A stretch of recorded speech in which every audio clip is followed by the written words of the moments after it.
Antes de continuar con nuestra serie, que hoy le titulamos a la lección de esta mañana, se llama Un grito de angustia.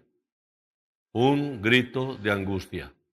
Y está versado sobre el Salmo 22. Y antes de entrar en materia, quiero hacer un paréntesis para recordarles que estamos a punto de regresar a congregarnos presencialmente, pero necesitamos un local. Y parece que está difícil encontrar un lugar adecuado.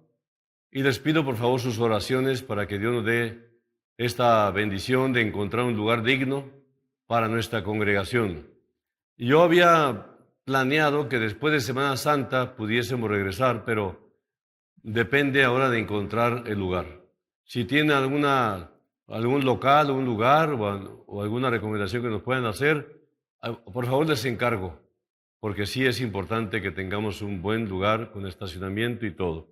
Bueno, antes de entrar en materia del tema que nos mueve el día de hoy, que se llama Un grito de angustia, basado sobre el Salmo 22, como dije, quiero hablar un poquito de la crucifixión, como una introducción.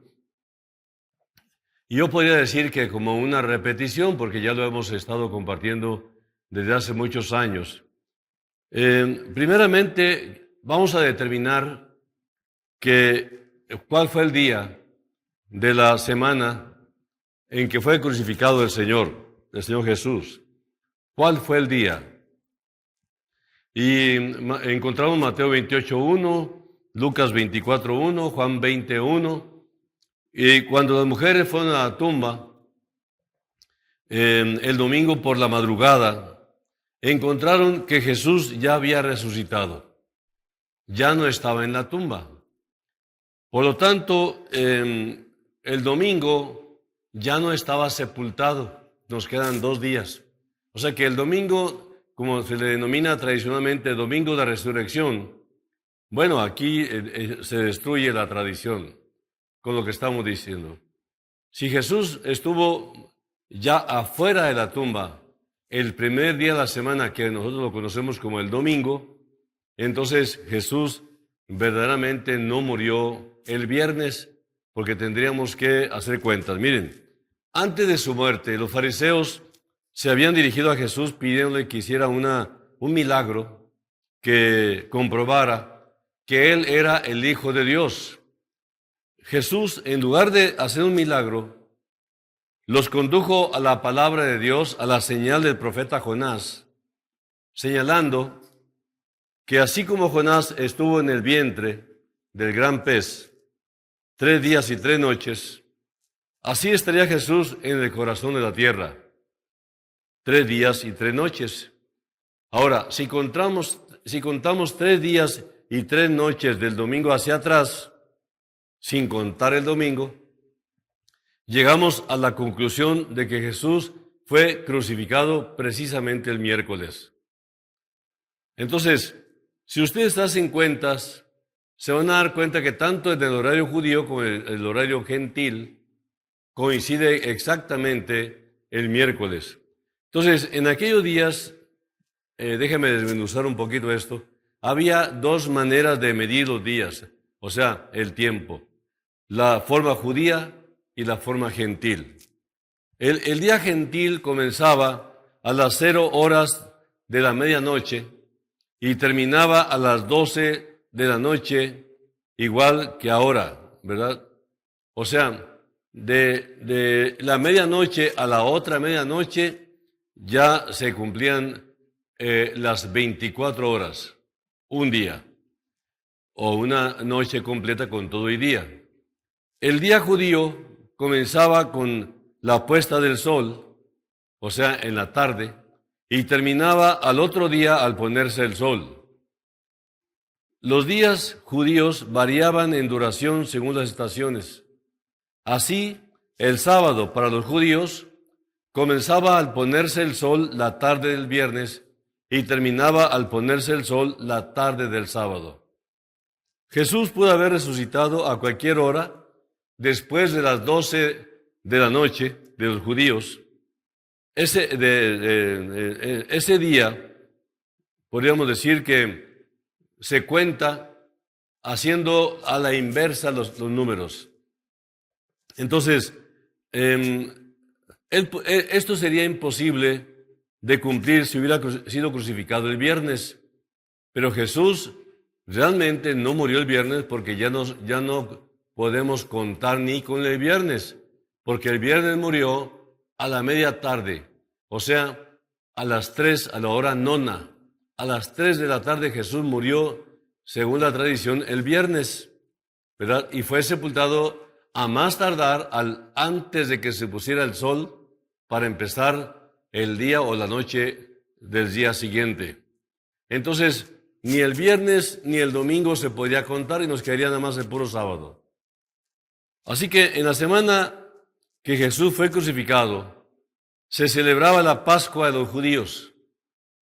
Ese día se consideraba como un día de reposo, un sábado ceremonial, un día de descanso especial. Esa semana tenía 2 sábados, uno ceremonial y el otro el normal, el sábado normal de la semana. Entonces, esta fiesta de la Pascua era la que los judíos querían celebrar después de crucificar al Señor Jesús, según Juan 8:28, y traían mucha prisa de que no quedara ningún crucificado para poder celebrar, más imagínense la hipocresía, para celebrar la fiesta de la Pascua al día siguiente. O sea, la Pascua daba comienzo a la fiesta de los panes sin levadura, que duraba 7 días. Este primer día de la fiesta se preparaba como un sábado especial, conforme a la ley de Moisés.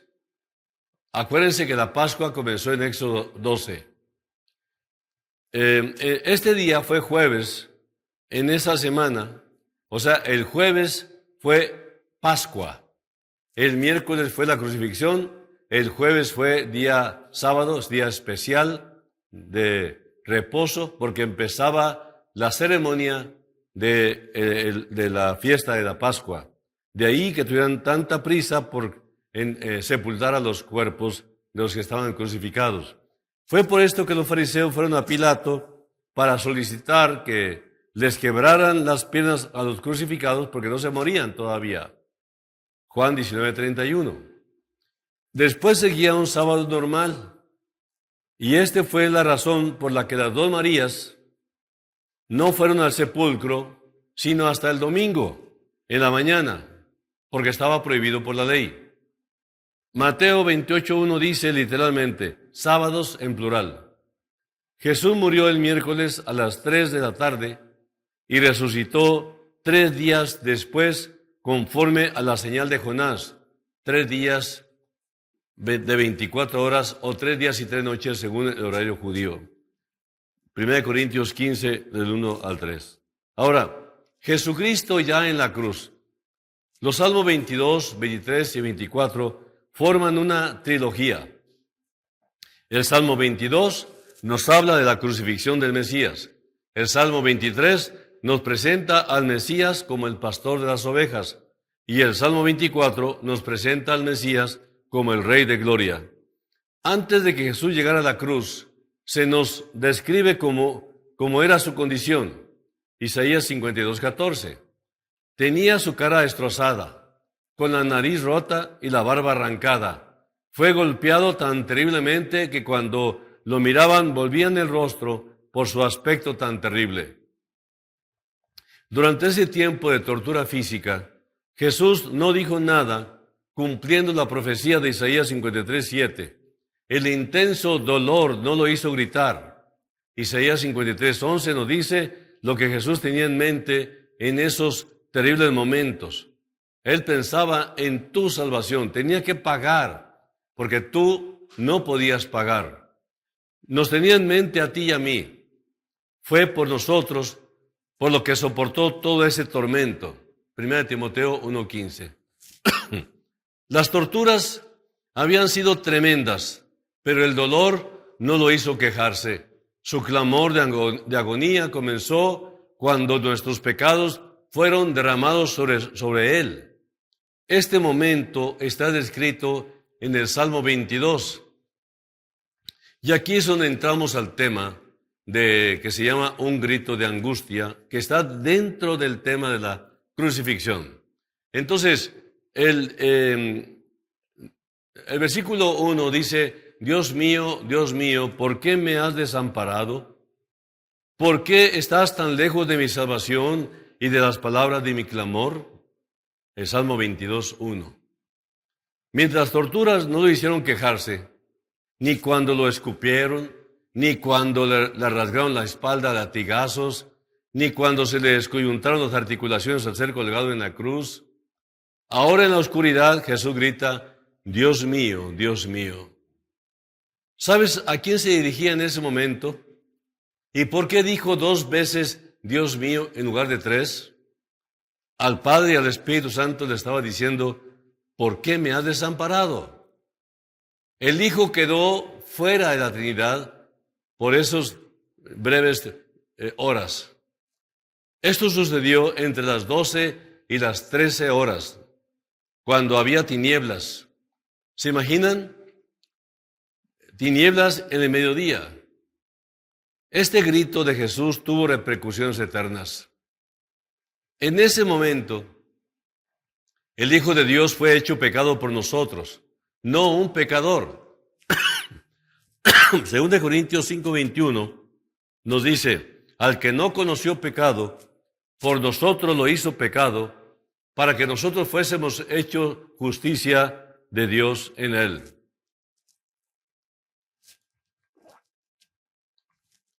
Él tomó sobre sí cada mala palabra, cada mal pensamiento, cada hecho, todas las obras malas que hicimos, que ofendieron a Dios, inclusive a la sociedad. Imagina su santidad absoluta, terrible santidad de Jesús. Y después tomando sobre sí toda la suciedad de nuestros pecados.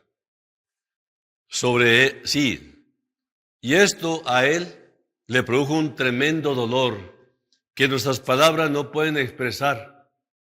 El pecado sobre él fue algo que tenía que soportar por amor a ti y a mí, por amor a toda la humanidad. Pero en la cruz Jesús estaba proveyendo vida eterna para nosotros. Dios es justo y Él demanda un castigo por los pecados. Romanos 6:23.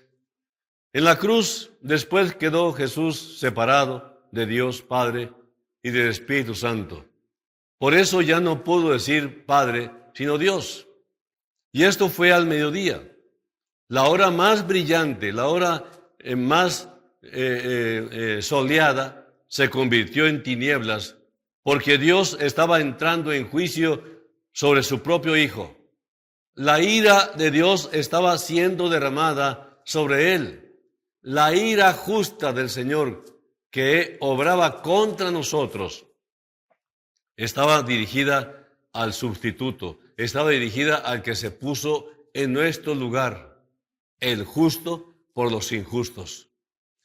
La ira de Dios estaba siendo derramada sobre él porque Jesús estaba recibiendo el horrible castigo que nuestros pecados merecían.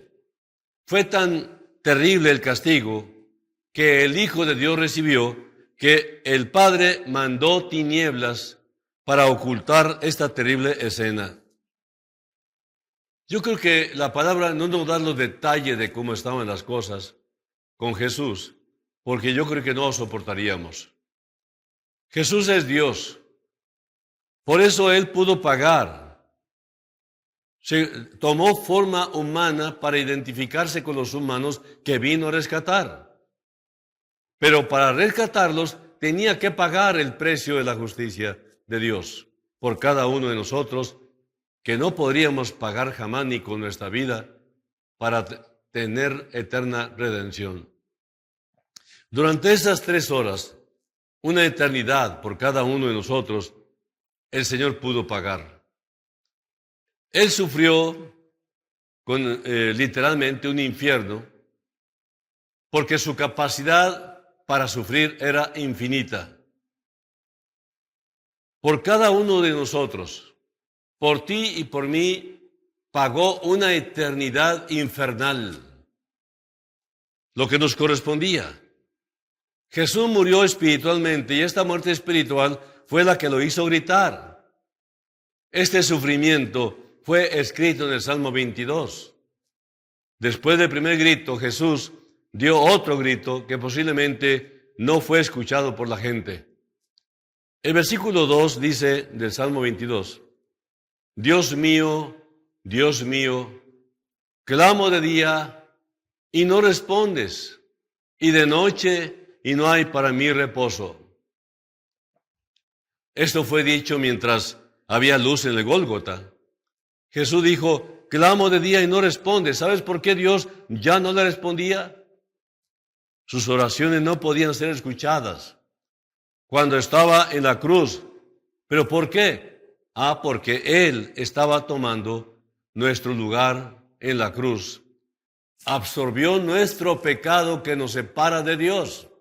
Y cuando Jesús absorbió mi pecado, tu pecado y el pecado de toda la humanidad, Él quedó separado de la santidad de Dios. Por eso el Señor ya no lo escuchaba.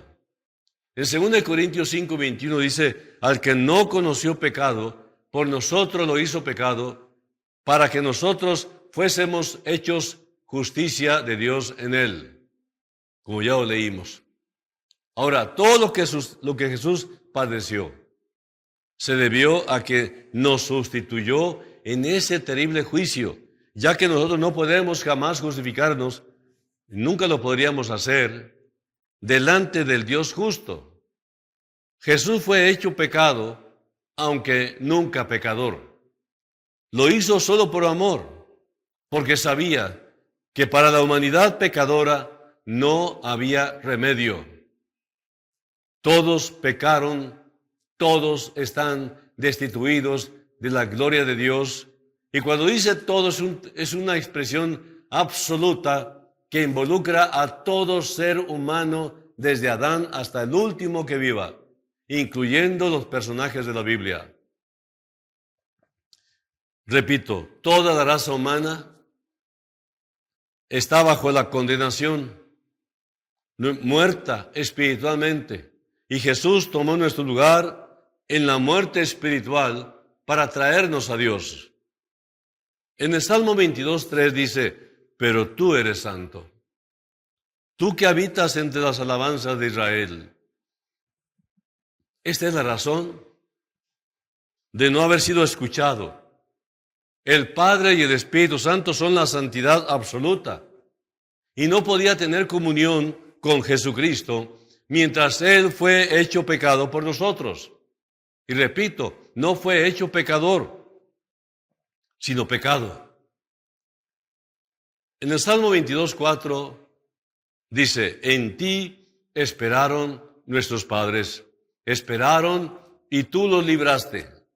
Las oraciones de sus padres que fueron contestadas tenían el mismo diseño de hoy. En Mateo 21:22, Mateo 21:22, dice, y todo lo que pidiereis en oración, creyendo, lo recibiréis. Este es un camino de fe. Es un camino de confiar en la palabra. Lo que Dios nos está diciendo es el remedio total, absoluto, de tener paz para con Dios por los siglos de los siglos.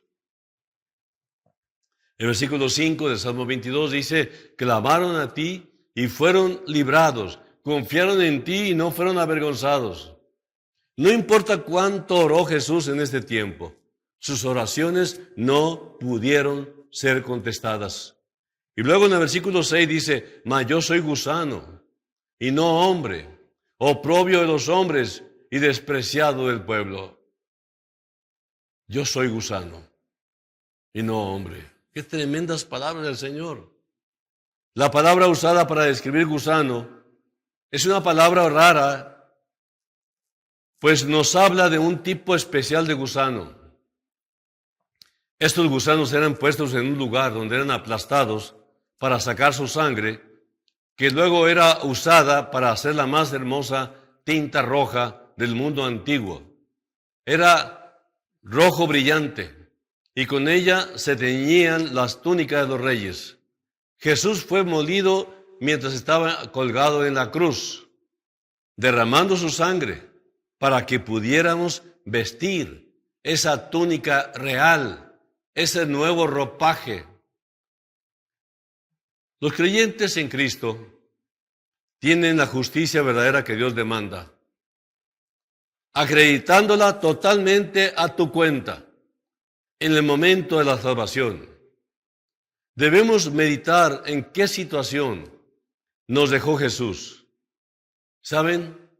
Ahora somos reyes. Si ya recibimos a Cristo como nuestro Señor y Salvador personal, entonces ya nos hizo reyes. Somos real sacerdocio, pero también nos dio vestidos de reyes, como lo dice Isaías 61:10. En el Salmo 22:7, continuando, dice: todos los que me ven me escarnecen, estiran la boca, menean la cabeza diciendo... Bueno, este versículo hace referencia a que su cara fue completamente desfigurada, conforme a Isaías 52:14, que dice: cómo se asombraron de ti muchos, de tal manera que fue desfigurado de los hombres su parecer, y su hermosura más que la de los hijos de los hombres. Y continuando con el Salmo 22:8 dice: se encomendó a Jehová, líbrele él, sálvele, puesto que en él se complacía. Déjeme leer los dos juntos, el 7 y el 8. Todos los que me ven me escarnecen, se burlan, estiran la boca, menean la cabeza, diciendo: se encomendó al Señor, se encomendó a Dios, se encomendó a Jehová, líbrele él, sálvele, puesto que en él se complacía. El Espíritu Santo ya había profetizado la burla de aquellos que la rodearon en su crucifixión, allá en Mateo 27:43, cuando dice: confió en Dios, líbrele ahora si le quiere, porque ha dicho: soy hijo de Dios. Este sarcasmo fue para burlarse de su fe en Dios. Ellos aprendieron este arte de Satanás mismo. En el Salmo 22:9 y 10 dice: pero tú eres el que me sacó del vientre, el que me hizo estar confiado desde que estaba a los pechos de mi madre.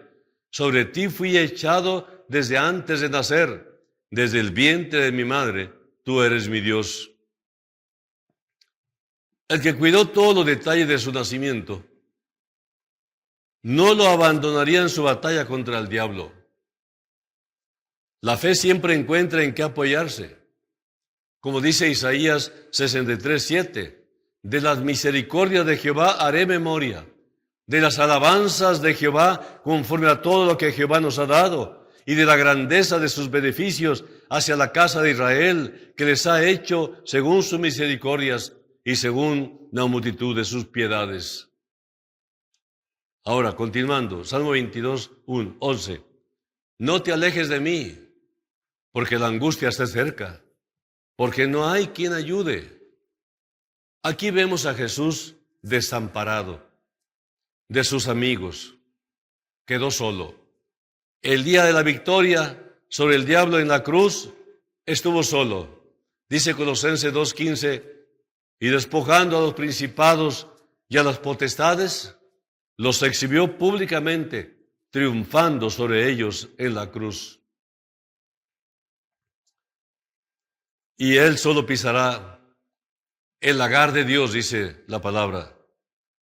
Dice de Isaías 63:3, he pisado yo solo el lagar, y de los pueblos nadie había conmigo. Los pisé con mi ira, y los hollé, los pisoteé con mi furor. Y su sangre salpicó mis vestidos, y manché todas mis ropas. Apocalipsis 19:13 también dice, estaba vestido de una ropa teñida en sangre, y su nombre es el Verbo de Dios. El Salmo 22:12 y 13 dice, me han rodeado muchos toros, fuertes toros de Basán me han cercado. Abrieron sobre mí su boca como león rapaz y rugiente. Los toros se refiere al sumo sacerdote y a los ancianos de Israel. Aquí se nos muestra a Jesús como un hombre desamparado en medio de un acto de toros salvajes y furiosos. Los judíos se engordaron y dieron coces, se rebelaron del Dios que los hizo y menospreciaron la roca de la salvación. Y luego en el 22:14, he sido derramado como aguas y todos mis huesos se descoyuntaron. Mi corazón fue como cera, derritiéndose en medio de mis entrañas. Aquí vemos a Jesús muriendo en medio de terribles dolores y terrible angustia. La idea de estas palabras es que estaba completamente destruido. Salmo 38:8. Salmo 38:8. Dice, estoy debilitado y molido en gran manera. Gimo a causa de la conmoción de mi corazón. Dice, todos mis huesos se descoyuntaron. Este fue parte del tormento de la crucifixión. Él sufrió dolores increíbles y el corazón del león de la tribu de Judá se derretía. Porque, ¿qué corazón puede resistir la ira de Dios? Bien dice la palabra, porque horrenda cosa es caer en manos del Dios vivo. En el Salmo 22:15 dice, como un tiesto se secó mi vigor, y mi lengua se pegó a mi paladar, y me has puesto en el polvo de la muerte.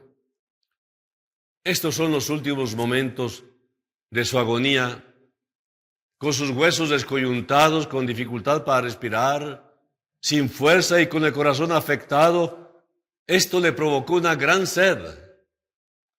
Aquí Cristo estaba cumpliendo la sentencia por el pecado.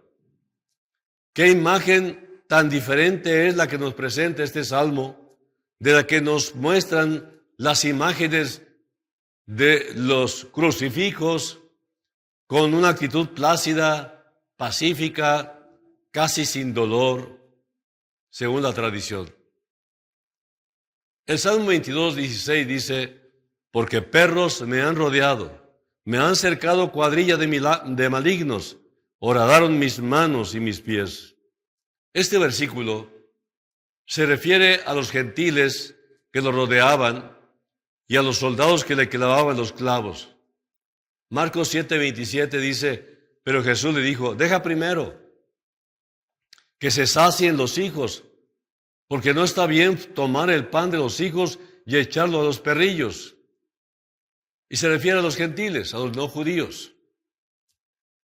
En el Salmo 22:17 continúa, contar puedo todos mis huesos. Entre tanto, ellos me miran y me observan. La vergüenza de la desnudez fue consecuencia inmediata del pecado. Él fue despojado de sus ropas al ser crucificado para que nosotros pudiéramos ser cubiertos con el manto de la justicia. La mirada de ellos no fue de misericordia, sino de curiosidad morbosa. Qué diferente es esta mirada de la de aquellos que miraron a Cristo para ser salvos y a los cuales Dios invita a verlo. Isaías 45:22 dice, mirad a mí y sed salvos todos los términos de la tierra, porque yo soy Dios y no hay más. El Salmo 22:18 dice, repartieron entre sí mis vestidos y sobre mi ropa echaron suertes. Esto se cumplió exactamente en Juan 19:23 y 24, que dice, cuando los soldados hubieron crucificado a Jesús, tomaron sus vestidos e hicieron 4 partes, una para cada soldado. Tomaron también su túnica, la cual era sin costura, de un solo tejido de arriba a abajo. Entonces dijeron entre sí, no la partamos, sino echemos suerte sobre ella, a ver de quién será. Esto fue para que se cumpliese la escritura que dice, repartieron entre sí mis vestidos, y sobre mi ropa echaron suertes, y así lo hicieron los soldados. No porque añadiese tormento al sufrimiento del Señor, sino como un gran ejemplo de cómo se cumplen las Escrituras literalmente. Después viene el Salmo 22, 19, 21 que dice: Mas tú, Jehová, no te alejes, fortaleza mía, apresúrate a socorrerme, libra de la espada mi alma, del poder del perro mi vida, sálvame de la boca del león y líbrame de los cuernos de los búfalos. Llama a Dios fortaleza mía. Su oración fue escuchada, pues el Padre no permitió que su santo viera corrupción.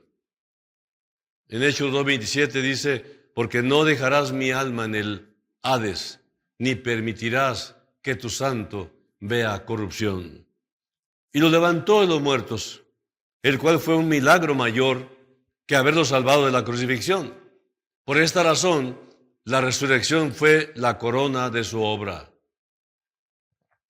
El Salmo 22 nos describe las terribles cosas que le pasaron a Jesús. Su agonía, los insultos, la burla, lo trataron sin misericordia. Salmo 22, 7 y 8 y 18. Dice: todos los que me ven me escarnecen, estiran la boca, menean la cabeza diciendo: se encomendó a Jehová, líbrele él, sálvele, puesto que en él se complacía. Repartieron entre sí mis vestidos y sobre mi ropa echaron suertes. ¿Saben? Este salmo fue escrito por el rey David unos 1000 años antes de Cristo, aproximadamente. Y lo que escribía David realmente era una profecía. De esta forma habría de sufrir Jesús. ¿Y cómo es que Jesús ya en la cruz pudo recordar las mismas palabras citando el Salmo 22? Ahora, por último, decíamos al principio que este es un grito de angustia, un ruego por ayuda y liberación.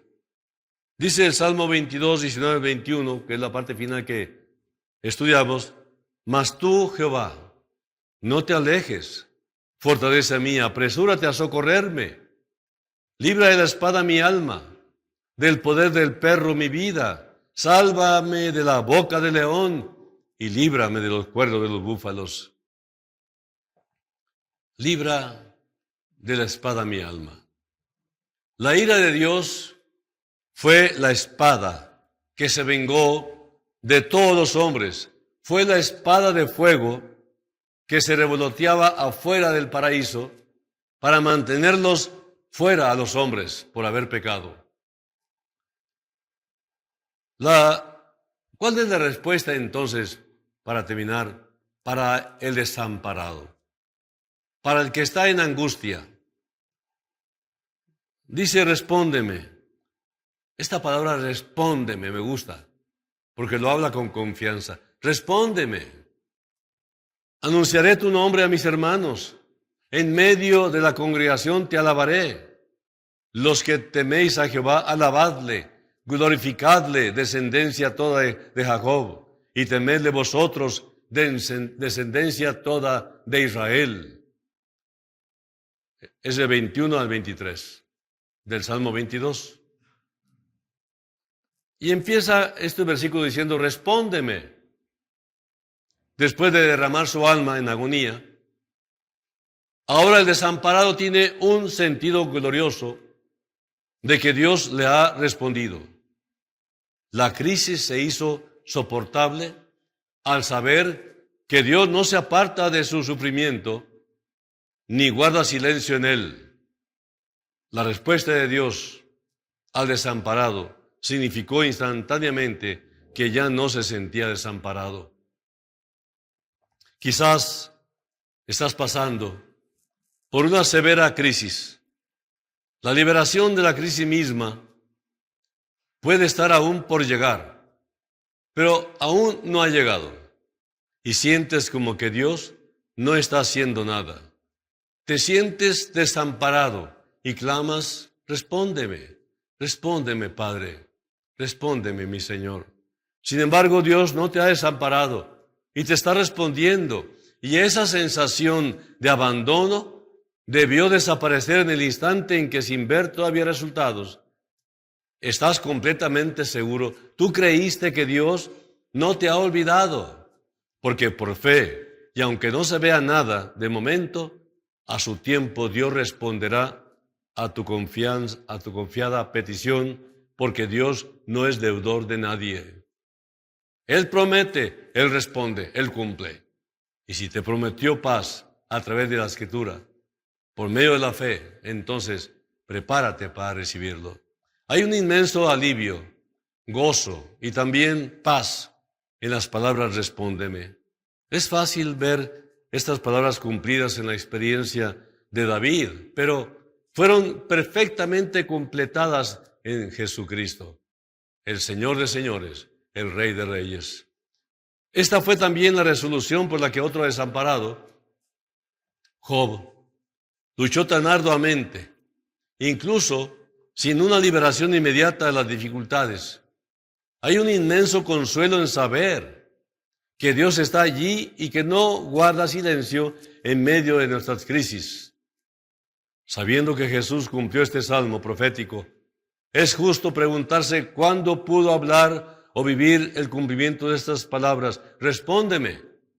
Quizás, aunque es imposible decirlo con certeza, fue mientras todavía estaba colgado en la cruz. Pero después de la misteriosa y gloriosa transacción de llevar el pecado de la humanidad, quizá fue después del anuncio triunfal cuando dijo allá en Juan 19:30, consumado es.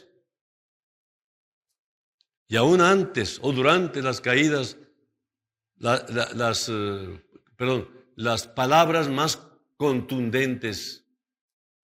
Padre, en tus manos encomiendo mi espíritu. Lucas 23:46. Esas palabras apuntan a un sentido restablecido de compañerismo que reemplaza el sentido anterior de abandono. Tú no puedes sentirte abandonado con este Dios. Si tú haces lo que Él dice, no tienes por qué sentirte abandonado, aunque tarde la respuesta, porque Dios tiene un propósito que cumplir cuando tarda. Así que cuando venga la respuesta, glorifícalo, anúncialo, dile al mundo cuán grandes cosas el Señor ha hecho contigo. Tú esperabas y esperabas y esperabas, y eso es fe. Porque fe es la certeza de lo que se espera. Es la confianza, ¿no?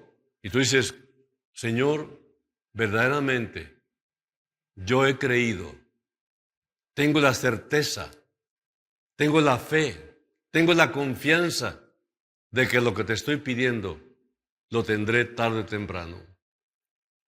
Así que esas palabras apuntan a un sentido restablecido de compañerismo que verdaderamente sustituye o reemplaza, como dijimos, ese sentido de abandono o esa sensación de abandono, porque a veces Dios tarda, pero siempre tiene un propósito. Pero al mismo tiempo que tarda, te consuela y te mantiene firme y confiado, como si ya tuvieras la respuesta. Y cierro diciendo, Juan 16:33, estas cosas os he hablado, para que en mí tengáis paz, dijo Jesús. En el mundo tendréis aflicción, pero confiad, yo he vencido al mundo. Ese Jesús crucificado pagó, y Él dijo, para que ustedes tengan paz. Ese Jesús crucificado pagó con su sangre para que tú tuvieses vida eterna al lado de Dios por los siglos de los siglos. Y todo fue gratuito. No hubo ninguna participación tuya en esta obra de redención. Fue un regalo del Señor porque te ama.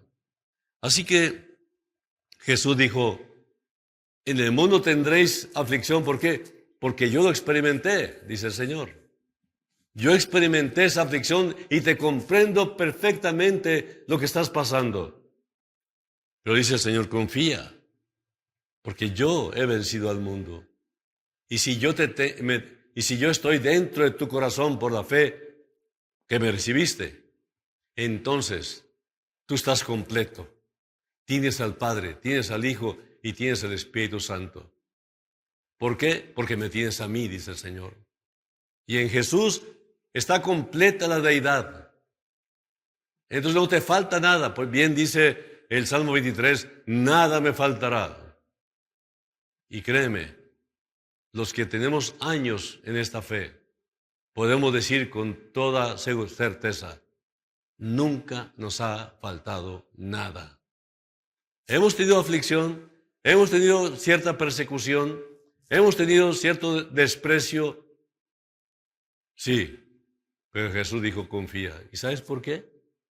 Porque Él es el príncipe de paz. Y si tienes a Jesús, tú tienes paz porque tienes adentro al príncipe de paz, aunque el mundo esté convulsionando. Vamos a orar. Señor, entendemos todo lo que tuviste que pagar, sabiendo de antemano que lo hacías por amor, porque sabías perfectamente que nosotros nunca podríamos pagar las demandas de un Dios justo por el pecado de nuestra vida. Este pecado que nos condena, el pecado de desobediencia, de rebelión contra Dios. No hay salvación en ningún otro. No hay otro. Solamente Jesús.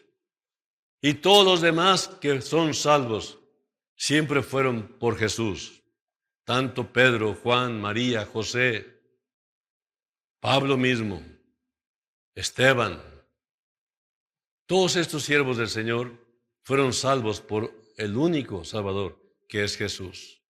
Gracias, Jesús, por todo lo que has hecho, por el testimonio que ha perdurado por los siglos, porque nos has permitido a nosotros en este presente siglo ser testimonios y ser personas que cuentan de dónde nos sacaste y dónde nos has colocado.